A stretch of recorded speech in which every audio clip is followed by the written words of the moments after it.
다시 만날 대한민국 60일 프로젝트, 새로운 대한민국을 이끌어갈 리더 후보들 만나보는 시간인데요. 그 네 번째 시간, 민주노동당 후보로 출사표를 던지신 분이죠. 권영국 민주노동당 대선 후보 인터뷰하겠습니다. 안녕하세요, 후보님. 네, 반갑습니다. 권영국 후보입니다. 예. 네.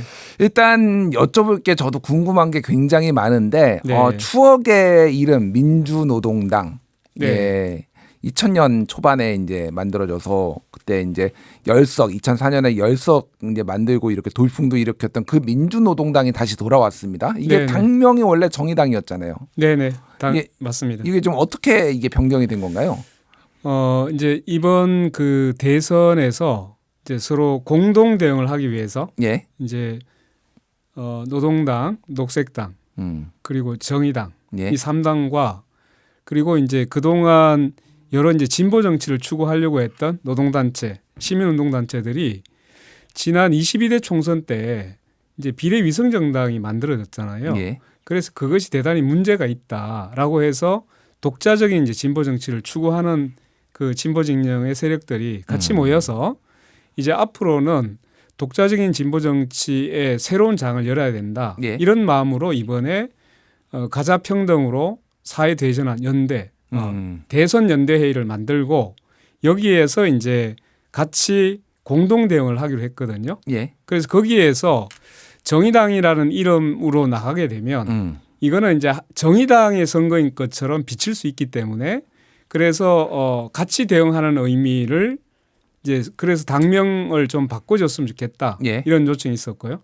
그리고 이제 민주노동당이 선택된 것은 이게 처음에 나올 때 보면 모든 사람의 해방과 평등을 꿈꾸는 그런 이제 진보 정치로 시작을 했고 예. 그 초심을 담는다는 의미가 대단히 컸습니다. 또 하나는 당시에 이제 무상의료, 무상급식, 무상교육 그리고 부유세 이런 이제 기존의 어떤 그 보수 정당들이 갖지 못했던 정치로 예. 정책으로 상당한 이제 뭔가 사람들한테 새로움을 보여줬잖아요. 그래서 그러한 초심으로 그리고 새로운 모습으로 가겠다는 의미를 담아서 민주노동당이 우리 이제 당원들에 의해서 결정된 겁니다. 그러니까 당원 투표로 지금 이게 여러 후보들 중에서 당명 후보들 중에서 이게 그러니까 당원 투표로 결정이 된 거죠, 그러니까. 네, 맞습니다. 예, 예. 어차피 당명은 누가 이제 할 수 있는 게 아니고 결국은 당원들의 결정으로 이제 해야 되기 때문에 전국위원회 그리고 당 대회까지 거쳐서 알겠습니다. 마지막으로 이제 당원 총 투표로 결정한 겁니다. 이게 그러면은 궁금한 게 한시적인 건가요? 아니면 앞으로 정의당은 계속 민주노동당으로 활동을 하는 건가요? 일단 이제 이번에 그 TV 토론이 대선에서는 되게 중요하잖아요. 예. 그래서 이제 연대회의 차원에서도 이번에 이제 정의당이 플랫폼 역할을 좀 해달라 이런 요청이 있었고 그리고 이제 우리 내부에서도 당명을 함부로 이렇게 많이 바꾸면 안 되니까 예. 일단 대선을 위해서 한시적으로 사용하는 것을 일단은 그걸 염두에 두고 그렇게 해서 이제 이름을 바꿨습니다. 알겠습니다. 네네. 뭐 우리가 이게 약간 이런 정치 연합이나 이런 거에 좀 익숙하진 않아가지고 근데 서양에서는 서구권은 유럽에서는 네네. 특히 이런 여러 정당이 연합해서 뭐 새로운 당명을 한다든지 이런 게 좀 비일비재하긴 한데 원래 이제 선거 연합을 할 수 있도록 하려면 우리 이제 선거법이 정말 많이 바뀌어야 됩니다. 예. 왜냐하면 지금 이제 시민 단체라든가 또는 다른 당하고 서로 이제 자기 당을 그대로 유지하면서 연합 정당을 만드는 자체가 사실상 불가능하게 돼 있어요. 우리나라 선거법상은 네네, 그렇게 네. 돼 있다. 예, 예. 네, 그러니까 여러 이제 사실 이제 추구하는 목표나 가치가 일정으로 차이가 있잖아요. 예. 이걸 그냥 통합하라고 하면 그게 이제 자기 역사나 자기 이제 구성원들의 이제 요구들이 있기 때문에 쉽지 않잖아요. 그렇군요. 이럴 때 사실 이제 대선이나 총선에서 비슷한 이제 목적이나 정책을 가지고 서로 연합해서 힘을 모을 수 있어야 되는데 이게 이제 지금 선거법이 연합 정당을 못하게 돼 있어서 그거를 제가 여쭤보면은 이번에 이제 그 네. 경선을 치렀는데 네. 함상균 민주노총 전 위원장하고 권영국 이제 대표님하고 네. 두 분이 이제 했는데 이게 선관위에서 선거법 위반이다 이런 얘기들이 있어서 이게 좀 굉장히 곤란했던 얘기를 제가 들었거든요. 그러니까 이제 우리 지금 선거법이 규제 위주로 돼 있어요. 선거운동의 자유를 그걸 보장하기보다는 오히려 이제 끈끈이 다 규제를 하는 방식인데 예. 사전 선거 운동을 우리는 금지하고 있잖아요. 그래서 이 이제 후보를 선출하는 과정도 당내 경선 아니면 허용을 안 하고 있는 거예요. 그러다 보니까 당내 경선이면 이제 자당 내에서는 가능하지만 예, 정의당 내부에서는 네네네. 그런데 정의당과 시민사회단체 이렇게 이제 같이 하려고 하면 이게 다 사전 선거 운동이라고 해가지고 다 문제가 되는 거예요. 예. 그래서 이제 불가피하게 우리가 취했던 방식은 연대회의에 회원을 모집하는 방식으로 회원을 모집해서 그 회원들이 회원 내부에서 당 후보를 선출하는 이런 이제 절차를 거치게 됐습니다. 그러다 보니까 회원으로 가입하지 않은 일반 시민들이 우리가 이제 국민 참여 경선 많이 하잖아요. 예, 예. 이제 정당은 일반 시민들도 그 투표에 참여시킬 수 있어요. 예. 그런데 국민 참여 경선. 네네. 예, 예. 근데 이게 시민사회 단체가 되다 보니까 이제 시민들 투표를 열어놓으려고 처음에는 했었는데 예. 이거 자체가 금지가 됐어요. 알겠습니다. 네네. 예, 뭐 이제 사회가 변하고 네네. 시대가 변하고 기술 뭐 IT도 변하는데 조금 선거법이 너무 경직돼 있다 이런 문제 제기를 해서 선거법도 개정해야 된다는 이런 말씀하셨는데 그거는 또 추후에 네네. 한번 얘기를 해보고 이제 본격적으로 좀 대선 얘기를 좀 해보도록 하겠습니다. 제가 이제 저는 이제 정의당 뭐 분들하고도 지금 많이 알고 있고, 네네. 예, 뭐 직전에 비대위원장을 했던 김준우, 네. 예, 뭐 전 비대위원장 방송맨이기도 했죠. 예, 예. 같이 뭐 방송을 한 적도 네네. 있고. 근데 이제 이거 좀 아픈 내용인데 요거부터 좀 질문을 드려야 될 것 같아요. 네. 민주노동당이 2004년에 이제 10석. 네. 그리고 2012년에 통합진보당이 13석. 세석인가요? 예. 네네. 근데 그 이후에 계속 이제 쪼그라드는 네. 이 진보정당, 정의당을 위시해서 이제 쪼그라들었고 마침내 작년 총선에서는 3%를 못 넘겼어요. 네네 맞습니다. 왜 이 진보 정치, 네. 정의당이 이렇게 국민들한테 외면을 받고 있다라고 생각을 하십니까? 우선은 이제 그 계속적으로 민주노동당이 사실 이제 양당 정치에서 파열구를 내면서 국민들에게 이제는 진보 정치가 가능할 수 있겠다 이런 희망을 가지고 했는데 그 이후로 노선 차이라든가 내부의 정파 갈등 때문에 계속적으로 갈라졌어요. 예. 그러다 보니까 실제로 이제 현장이나 노동조합이나 이런 데 가서 보면 왜 같은 취지로 정치를 하자고 하면서 계속적으로 이렇게 분열되고 갈라지느냐. 늘 그리고 왜 서로가 서로에 대해서 비난하고 그러냐. 그러지 말고 하나로 와라. 이런 요구들이 굉장히 많았어요. 예. 그러니까 이 이제 분열되어 있는 것, 서로 이제 차이를 가지고 계속적으로 갈라지는 것에 대한 염증이 엄청나게 생겼죠. 그 과정에서 서로 내부에서 이제 싸움을 하니까 여기에 대한 불신이 굉장히 높아지기 시작했습니다. 예. 그리고 또 하나 보면 이제 정의당이 원내 정치를 하는 과정에서 지나치게 여의도 중심의 정치를 하지 않았느냐에 대한 비판이 많습니다. 그렇군요. 그것은 지역이나 현장에서 굉장히 어려운데 그럴 때 이제 늘 좀 민원 창구 뭔가 해결사 같은 역할을 거기에 이제 주로 중심이 두다 보니까 실제로 이제 현장성이라든가 또는 현장에서 지역에서의 어떤 책임 있는 이런 이제 정치를 정말 뿌리내지 못했다고 하는 비판이 많습니다. 네, 그런 부분들도 함께 아마 불신을 초래한 것 아닌가 이렇게 생각하고 있습니다. 그렇군요. 네. 그래서 이제 뭐 과거에는 창원, 울산, 뭐 인천 이쪽을 중심으로 조금 이제 지역구 후보도 나오고 뭐 이랬었던 이제 과거가 네, 있는데 네. 어떻게 보면은 이 노동자들을 중심으로 하는 정치가 무너졌다. 그게 뭐 젠더 정당화돼서 그런 거냐 뭐 여러 가지 이제 정의당의 논쟁들이 있었는데 그냥 많은 분들이 얘기하기에는 네. 정의당 아니면 이 진보 정당이 결국은 유권자들 국민들한테 정치적 효능감을 주지 못했다라는 걸로 좀 귀결이 되는 것 같아요. 그 정치적 효능감이 네. 현장에 있지 않았다라고 지금 대표님은 후보님은 판단을 하신 건가요? 그러면?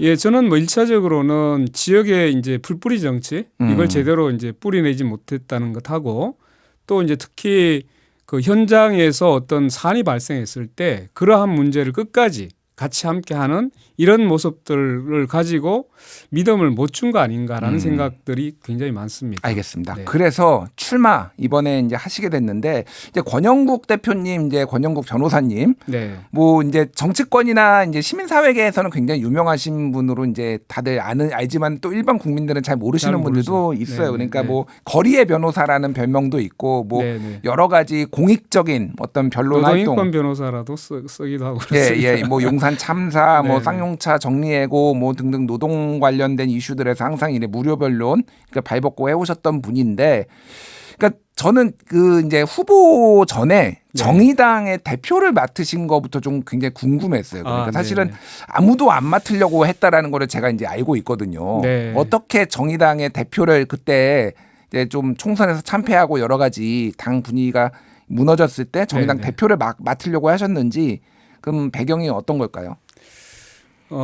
이제 제가 2016년에 이제 그 실제 무소속으로 경주에 처음으로 이제 출마하게 됩니다. 예. 왜냐하면 그 이제 대법원에서 그 쌍용차 정리해고에 대한 파기 항소심이 있었어요. 이제 고등법원에 이기고 노동자가 올라갔는데 이거를 형식적인 판단을 해서 결국 파기를 해버리죠. 거기에 대한 절망감이 굉장히 컸습니다. 그래서 이게 법과 제도를 바꾸지 않는 이상은 실제로 우리 노동자나 서민들의 삶을 재판으로 뭔가 바꿔보려고 하는 것은 되게 환상일 수 있겠다. 그래서 이제 현실 정치를 하겠다 이렇게 생각했는데, 제가 정의당에 입당을 하게 된 계기는 가만히 보니까 지금 이제 무소속으로 혼자 뭔가를 한다는 것은 현실적으로 불가능하잖아요. 예. 그럼 당을 선택을 해야 되는데 실제로 진보적인 가치를 추구하면서 제도 정치나 현실 정치를 실질적으로 추구하는 정당이 정의당이었어요. 그렇군요. 네네. 근데 해필 그 원외 정당이 됐을 때 제도 정치를 말씀하시는데 영석인데 갑자기 또 들어오셔가지고, 그러니까 제가 2019년에 예. 물론 원내에 있을 때 이제 원내 있을 때 입당을 들어오셨는데, 했고, 예. 근데 이제 그 대선 이후에 총선 과정에서 이 이제 정의당이 굉장히 위기에 몰렸죠. 예. 그래서 근데 이러한 뭐 여러 가지 이제 그 오류 때문에 이제 비판을 받고 평가를 받긴 했는데, 그런데 대안 없이 정말로 이런 뭐 노동자 서민들 또 가지지 못한 사람들 약자들 편에 서 있던 진보 정치가 진보 정당이 그냥 사라지는 것은 우리 사회로 봐서는 엄청난 손실일 수 있겠다.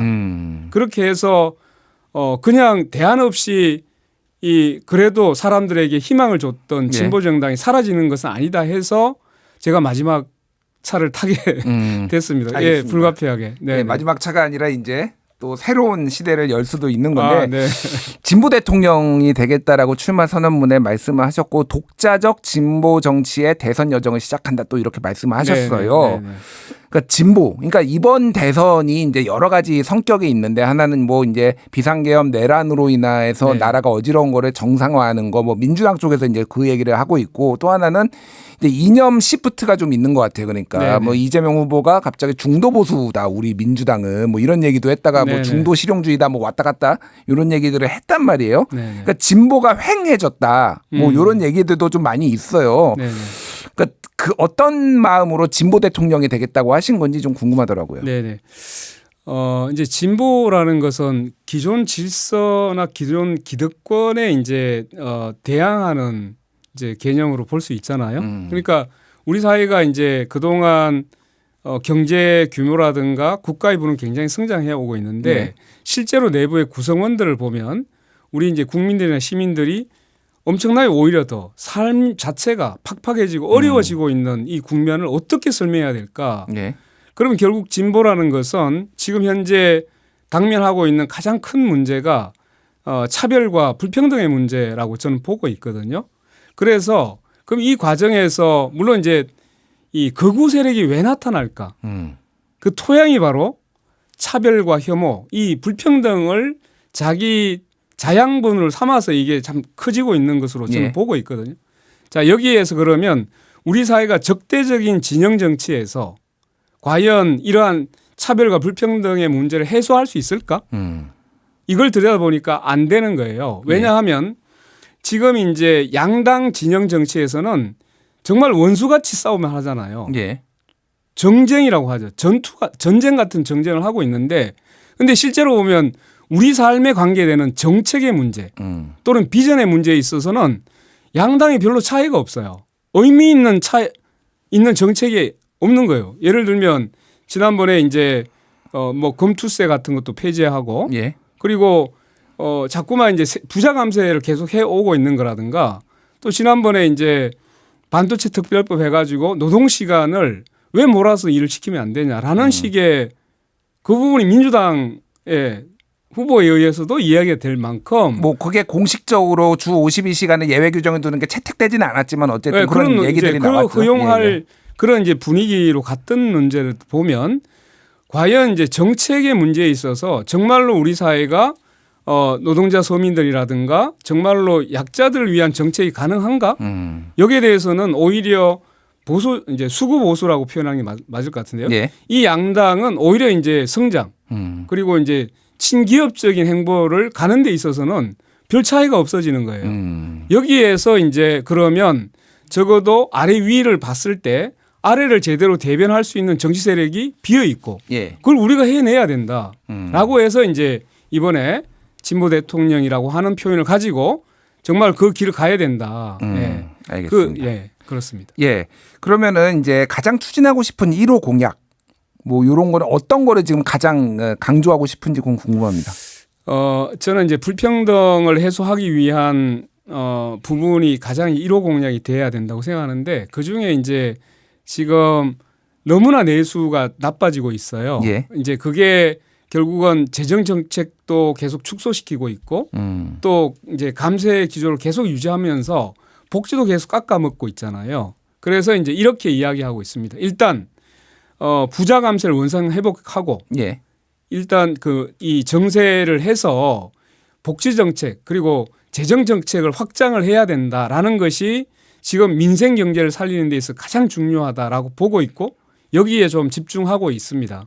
근데 이제 여기에서 그런 복지나 이런 것들과 함께 하나 더 추가해야 될 문제는 지금 이제 그 근로기준법에 적용을 받지 않는 노동자가 너무 많아지고 있어요. 예. 그게 이제 주로 뭐 프리랜서, 플랫폼 노동자, 특수고용 노동자 이렇게 이야기를 하고 있잖아요. 예. 이 노동자들의 숫자가 비정규직 근로기준법을 그래도 적용받는 비정규직 노동자보다 숫자가 많아지고 있습니다. 그리고 또 하나는 5인 미만 사업장이라든가 또는 이제 15시간 미만의 초단 근로시간 노동자들이 합치면 1,500만 명 정도 이러고 있습니다. 예. 그러니까 이 문제 노동시장에서의 불평등 문제를 해결하는 것이 정말로 중요한 우리의 이제 과제가 돼 있고 저한테 있어서는 사실 1호 공약과 2호 공약은 그게 하나의 공약처럼 너무나 중요한 부분이다라고 말씀드릴 수 있습니다. 알겠습니다. 시간이 훌쩍 가가지고 많지 않은데 여쭤볼 거는 많고 빨리빨리 네네. 할게요. 이제 네. 복지정책 좀 여쭤보겠는데 시민 최저소득 100만 원 보장제 도입 그리고 국민연금 가입기간 확대 등 말씀하셨는데 이 최저소득 100만 원 보장제는 약간 기본소득하고 좀 비슷한 건가? 뭐 이렇게 좀 궁금해하시는 분들도 많더라고요. 이게 좀 복지정책을 어떻게 그리고 계신 건가요? 이런 겁니다. 그러니까 우리 사회의 모든 구성원들이 그래도 최소한의 인간다운 삶을 하려면 이제 중위소득 50% 미만을 빈곤으로 분류를 하거든요. 예. 그럼 우리 사회의 모든 사람들이 최소한 그 빈곤은 면해야 되기 때문에 중위소득 50%의 소득은 국가가 책임지고 보장해야 된다. 요게 이제 시민 최저 소득 보장제로 있는 것이고 예. 이 부분은 이제 우리가 보통 뭐 중위소득이라 하면 지금 얼마나 될까? 올해로 하니까 한 120만 원 정도? 예. 예산이 나오는 것 같아요. 예, 그렇게 이제 주장을 하고 있는 겁니다. 알겠습니다. 이제 지난번 대선에서 이제 심상정 후보가 나왔을 때 그때 네네. 이제 윤석열, 이재명 두 후보가 치열하게 각축을 벌이고 있고 단일화 압박이 상당히 있었어요. 네네. 물론 이제 단일화가 양강이 치열하면은 단일화 압박이 강하고 사실 좀 네네. 격차가 벌어지면은 단일화 압박이 세지가 않은 것 같은데 단일화를 해야 된다 만약에 뭐 민주 진보 이쪽에서 네. 민주당에서 예를 들면 이런 요청이 오면은 좀 어떻게 하실 생각이신가요? 지금 이제 민주당의 그 지금 기본적인 우리가 추구하고 있는 정책 예. 이런 것들에서 엄청난 지금 사실은 멀어져 가고 있는 부분에 상당한 우려가 있고 또 하나는 이렇게 해야 됩니다. 지금 이제 아마 진행자님도 계속적으로 우리 이 대선만 되면 늘 양강에 있어서 단일화 요구만 있고 예. 대선이 단일화하냐 안 하냐 이것 때문에 굉장히 실망이 클 겁니다. 저도 죽을 것 같습니다. 솔직히. 정책은 사라지고 우리 사회가 어떻게 나가야 될지는 얘기 안 하고 예. 단일화하냐 안 하냐 이런 구도만 계속 얘기하잖아요. 예. 이거는 사실 제도적으로 풀었어야 됩니다. 이미 20년 전부터 결선 투표에 얘기했잖아요. 예. 그럼 이것은 적어도 저는 민주당도 상당한 책임이 있다고 봅니다. 알겠습니다. 예, 그거는 또 개헌이나 이제 차기 정부에서 아마 좀 같이 뜻을 모아서 해야 될 것 같고 시간이 많지 않은데 모든 후보께 드린 공통 질문이에요. 아, 네네. 권영국에게 대한민국이란 무엇인가? 그리고 권영국에게 리더란 무엇인가? 대한민국은 지금 저와 우리 아들과 미래 세대가 살아가야 할 정말 소중한 곳이다라고 생각합니다. 그리고 리더는 그렇게 지금 당장 자기의 유불리에 따라서 정치의 권력을 탐하는 것이 아니라 그렇게 오늘 내일 미래가 살아갈 그 모든 사람들을 위해서 봉사하고 가장 약한 사람들을 돌볼 수 있는 그러한 통합적인 지도를 가지고 있는 사람이 리더다 이렇게 말씀드리고 싶습니다. 알겠습니다. 예. 어쨌든 이번에 진보의 공간이 어떻게 보면 더 넓어졌다 이런 평가를 하시는 분들도 있는데 권영국 후보님의 선전 그리고 또 진보 정치의 재구성 이런 것들이 좀 성공했으면 좋겠고 TV 토론은 나가시는 거죠 이번에는 그러니까 지금 법적으로 세 번 법적으로 규정된 선관위로부터 이미 예. 답변을 받아놓은 상태입니다. 지난번 대선에서의 이제 득표율이나 이런 걸로 이제 지선에서 지방선거군요. 네. 예, 알겠습니다. TV 토론에서의 또 활약 또 매서운 공방 저희가 한번 기대해 보겠습니다. 잘 준비해 보겠습니다. 예, 지금까지 권영국 민주노동당 대선 후보와 함께했습니다. 후보님 감사합니다. 네, 고맙습니다.